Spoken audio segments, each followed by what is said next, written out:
I'm Ava King, and I learned a long time ago that in my family, I wasn't a daughter or a niece. I was a burden they dressed up as a joke.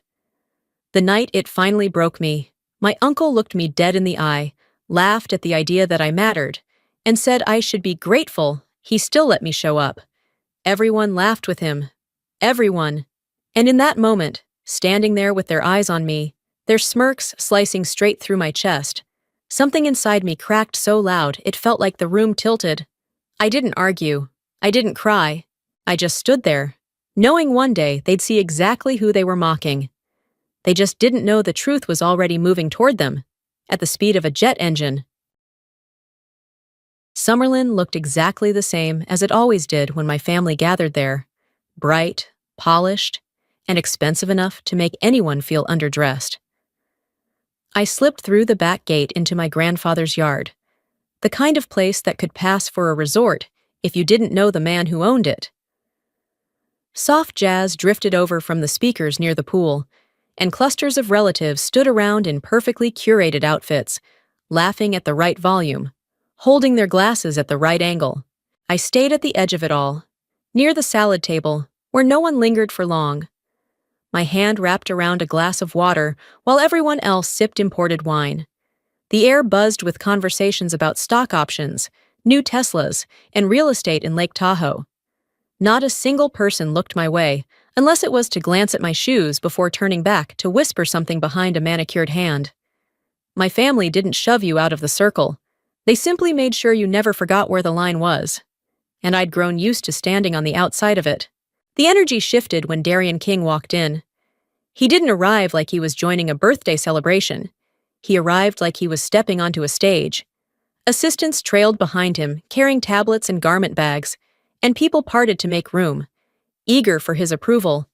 He had that effect on them, a mix of fear, admiration, and the kind of respect money buys effortlessly. He spotted me almost immediately. His gaze swept over my bag, then my hair, then my clothes. Quick, efficient, judgment masked behind a polite curve of his mouth. It wasn't cruelty. It wasn't kindness. It was assessment, the way someone checks a label on a bottle before deciding whether to uncork it or put it back on the shelf.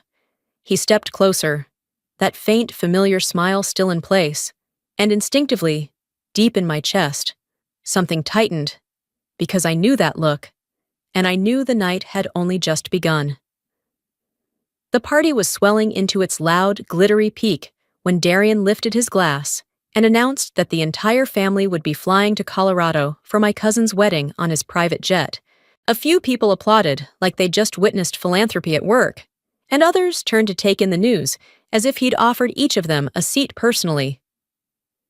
He slipped an arm around my shoulders with a little too much pressure, angling me toward the crowd.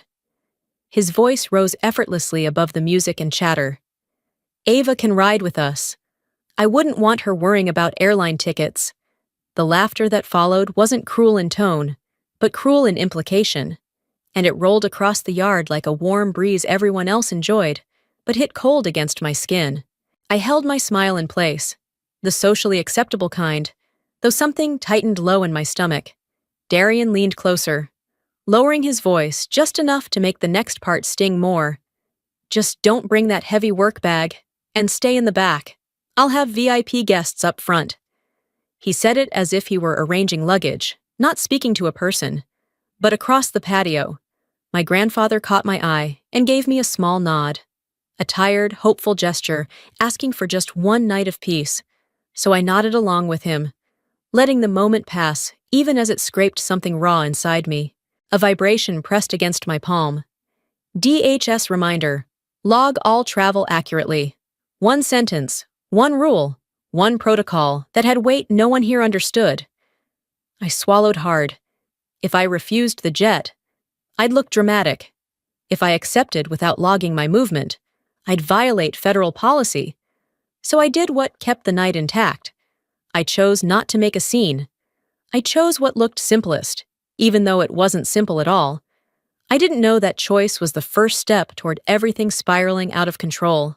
Later that evening, I slipped inside to escape the noise and found a quiet spot on the far end of the living room sofa.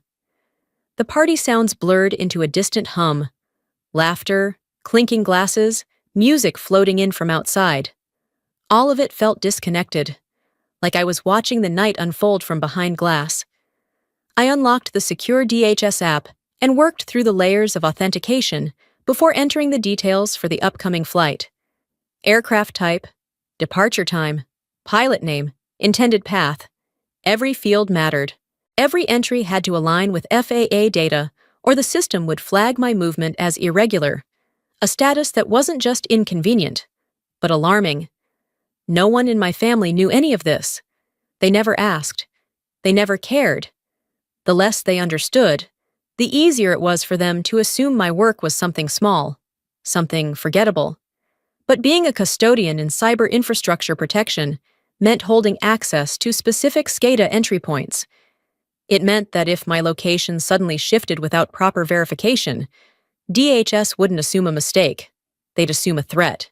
I finished logging the flight and exhaled, ready to rejoin the noise outside, when a voice floated down the hall. "Should I file the manifest with FAA, sir?" Darian's assistant, and Darian's answer hit like a blow. "No. Ghost flight. I'm not dealing with tax checks this week." My head snapped up. A sharp head, cold jolt ran through me. A ghost flight meant no FAA trail, no transponder, no data to match what I'd just submitted. DHS would see that mismatch as unauthorized movement, a potential abduction of federal personnel. I stood halfway up from the sofa, heart pounding. I knew I should confront Darian, but I also knew exactly how he'd respond. Dismissive, amused, irritated that I dared question him. And in that moment, I understood something with brutal clarity. He wasn't just careless. He was about to drag me into danger I couldn't talk my way out of. The next morning, we gathered at Henderson Executive Airport, a place where the wealthy treated the runway like a private driveway. The heat came off the tarmac in shimmering waves, mixing with the acrid scent of jet fuel. I stayed a few steps behind everyone else, keeping to the background the same way I always had. When a hushed exchange near the cockpit sliced through the morning, the pilot spoke with a tremor he tried to hide. "Sir, completely off grid?" Darian's response was calm, almost bored. "Ghost flight. No manifest. No transponder. Do it my way." My pulse stuttered. A ghost flight meant no FAA trail, no matching data. And because I had already logged the trip with DHS, the system would read the discrepancy as forced movement. That meant an automatic escalation. That meant an intercept. And from Nellis AFB, intercepts didn't arrive gently. They arrived in the form of an F-22. I moved toward Darian, choosing each word carefully. "You need to file the manifest. This isn't optional." He laughed with the confidence of a man who believed the world bent to him. "Ava, people like us don't get tied up in government red tape. It'll be fine." He gave my shoulder a patronizing pat before returning to his entourage, leaving me standing there with the knowledge he'd just lit the fuse on something he didn't understand. The cabin door shut behind me, and my phone buzzed with a secured tone. "Ava, your signal is moving, but there's no FAA flight. What's happening?" My supervisor's voice thickened with alarm. "If you take off misaligned, NORAD could classify you as unauthorized. We might not intercept in time." I looked over at Darian, already swirling champagne, holding court inside the cabin as if federal classification systems didn't exist. He was inches away from turning my travel into a national threat response. The pilot engaged the cabin lock, an unmistakable metallic click behind me. I tried the handle. Nothing. The jet lurched forward, wheels rolling. The ground slipped past beneath us. I was trapped inside an aircraft that could be mistaken for a kidnapping in progress. There was no way to explain protocol in seconds. No way to make Darian grasp consequences he didn't respect. Then, as if to seal his own fate, he raised his glass toward the front. "Don't worry about FAA. This jet won't be bothered." His guests laughed. My supervisor braced, and I felt time tightening around us. The engines roared, vibrating through the cabin, and the jet accelerated hard. Outside, the runway blurred. Inside, My heartbeat thudded against my ribs. NORAD would already be watching. DHS would already see the mismatch. I reached into my jacket and felt the smooth, cold edge of the emergency cyber custodian beacon. My last line of defense. If I didn't trigger it, the system might choose the most drastic response. I inhaled once, pressed the switch, and heard a tiny click that sent a cascade of alerts across federal networks. Then, I opened the encrypted app and typed the message that could save everyone on board. Not a kidnapping. Do not engage. Intercept only. I turned my face toward the window, so no one saw my shaking hand. Darian laughed with his guests, oblivious to the crisis he'd created. As I scanned the cabin, my cousin posing for selfies, my aunt flaunting jewelry, Darian boasting about some new deal, I realized none of them had any idea that their safety depended entirely on the person they dismissed most. And that realization settled into me with startling clarity. Sometimes, a family isn't a family. Sometimes, it's just the people who never learn to see you. The jet shot forward with a force that pressed us into our seats, the engines screaming as the runway lights streaked past like white-hot sparks. Every vibration felt sharper, heavier, as if the aircraft itself sensed the chaos unfolding around it. I had triggered the beacon.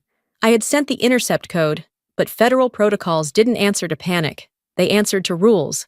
Then it came, the roar. A violent, metallic bellow split the sky open. The cabin shuddered, glasses rattling, nerves snapping.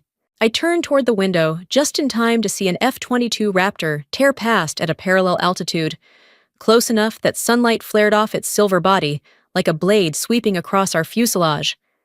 My cousin's scream hit the ceiling.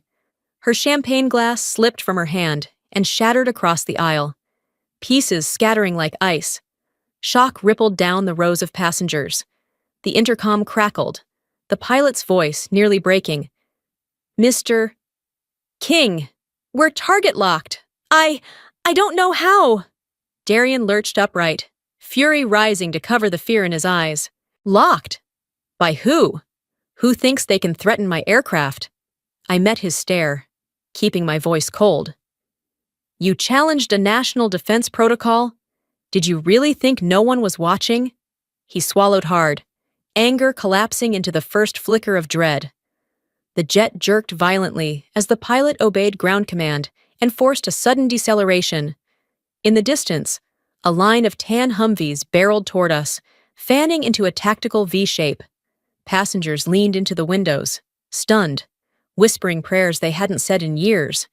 Darian's rage reached a boiling point. "This is outrageous. I'll sue the entire base." But the words dissolved into silence as a second F-22 swept inches above the cockpit, forcing the pilot to freeze the jet exactly where it sat. The cockpit door burst open. The pilot stumbled into the cabin, white as chalk. "Mr. King, this isn't FAA. This is Federal Command.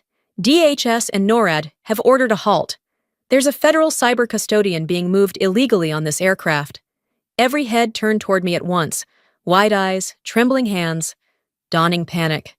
Hours earlier, these same people barely spared me acknowledgement. Now they saw me as the reason armed forces surrounded them. Darian glared at me as if betrayal lived in my bones. But he had violated the law long before he realized who he had dragged into it. He grabbed his phone, shouting into the void, "I'll get the Secretary of Energy on the line. Someone will fix this." But no one was waiting for his call, not with two Raptors circling above us like steel predators reminding him that money couldn't buy jurisdiction over national defense. His power, constructed, rehearsed, and flaunted, began to crumble piece by arrogant piece. The metal stairway slammed against the fuselage. Heavy boots thundered up the steps, followed by the mechanical clatter of tactical weapons and gear. A sharp, decisive strike echoed. The cabin door blew open. Black-armored RSRT officers flooded into the jet, their presence immediate and overwhelming. They didn't look at Darian. They didn't acknowledge the VIPs. Their eyes locked on me with absolute purpose. Commander Sloan stepped forward, the weight of federal authority radiating off him. He saluted, precise, formal. "Custodian King, you're now under RSRT protection. Your movement falls under our command. The cabin froze. Even the hum of the engines seemed to die. Darian erupted. Custodian? Her? She's just... Sloane cut him off without raising his voice. Sit down, Mr. King. You're obstructing a federal response. Two officers guided him firmly back into his seat. Passengers trembled, some crying into their hands. Sloane held up a tablet displaying my clearance. The pilot nearly buckled. She outranks everyone on this aircraft. Darian stared at me as if seeing a stranger. I stood when Sloane motioned. I passed Darian without a glance, without a word. Silence was the boundary he could no longer cross. Outside, a DHS C-20C waited beneath the circling Raptors. I stepped into the desert wind and didn't look back. The desert wind struck my face the second the cabin door opened, sharp enough to snap me fully into the moment. RSRT boots clanged down the metal steps like a war drum, and Sloane motioned for me to stand. As I rose, the cabin went silent. No more smug glances, no more dismissive smirks, only fear. Wide-eyed and trembling, Darian thrashed against the officers restraining him. Ava! What are you doing? Tell them to stop! I'm your family! I looked straight at him, steady and hollow in a way I hadn't expected. I'm not doing anything. Uncle Darian, you did this to yourself. His face drained, as if he finally saw the line he'd crossed, above us. An F-22 carved a perfect arc across the sky, a blade of steel drawing the boundary between his imagined power and the real thing.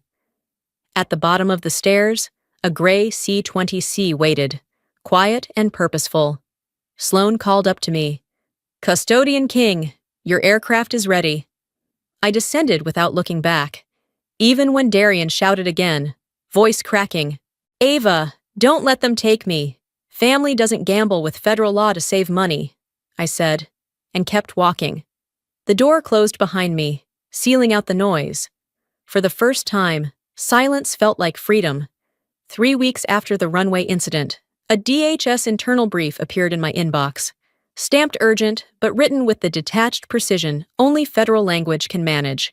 Darian King was now officially under investigation for interference with custodian transportation, a charge severe enough to threaten criminal penalties, freeze federal contracts, and dismantle the reputation he had polished for decades, and the fallout came fast. The Office of Inspector General launched inquiries. DHS OIG opened a parallel review. FAA Security Division sent auditors. Cyber Command analysts combed through the digital traces of the flight. They searched his hangar, removed entire panels from his jet, cataloged every piece of avionics hardware, and tore apart the seat bases to inspect hidden circuitry. His prized aircraft, once a symbol of wealth and status, was reduced to evidence under bright federal lights. The press didn't have details yet, but speculation exploded across national outlets. Articles hinted at a Nevada energy magnate entangled in unauthorized federal transport, and reporters circled his company headquarters like vultures waiting for confirmation. Then the twist arrived, late one afternoon. As the office quieted and I prepared to leave, a staff assistant handed me a thick envelope. King & Myers Law Group, attorneys for Darian. Inside was a letter asking me to save him. He wanted a formal statement claiming he had no malicious intent, that he hadn't understood the implications of a ghost flight, that he had acted with concern for my safety. With my signature, he might protect his federal clearance and salvage the contracts propping up his billion-dollar empire. He had spent years belittling my work, dismissing my warnings, and assuming his influence eclipsed mine. Now he was asking me to rescue him from consequences he created. I felt no anger, no satisfaction, only clarity. I walked to the federal shredder, fed the letter into the slot, and listened as the blades chewed through every carefully crafted plea. The sound was final, a boundary set, family or not. No one crosses that line, not anymore, late at night. The DHS building settled into a kind of stillness that felt almost sacred. The servers hummed softly behind reinforced walls, steady and rhythmic, like the quiet heartbeat of something vast and alive. I walked through the long corridor toward the balcony. passing colleagues who nodded as I went. Their nods were small, simple gestures, but nothing about them felt performative. They weren't pretending for show or adjusting their posture the way my relatives always did around donors or cameras. These nods carried weight, respect, trust, and the acknowledgement of someone who had earned her place. Outside, the balcony opened over the Las Vegas Valley, the city glowing like a scattered constellation against the desert darkness. The wind lifted gently around me, warm with the remnants of daytime heat, but softened by the night. I looked down at the world that had hosted the rise and fall of a man convinced he was untouchable. I thought of Darian, of that jet barreling down the runway, of the F-22 slicing above us, of the faces that turned toward me in sudden fear. Not because of who I was, but because of who they finally realized I had always been. There was no resentment left in me, no desire to rewind or rewrite anything. What remained was clarity. Family isn't defined by shared blood, but by whether your presence is valued, your voice heard, your worth recognized. I rested my hands on the cool railing and let the night settle around me. For the first time, the feeling wasn't survival. It was freedom. I wasn't standing on the outskirts anymore. I wasn't earning a place. I wasn't proving one. I belonged here, in a world built on responsibility, honor, and purpose, not wealth or lineage. A quiet smile formed as I breathed in the desert air. This wasn't a story of revenge. It was the moment I finally understood exactly where I deserved to stand, and that I never needed anyone's permission to stand there again.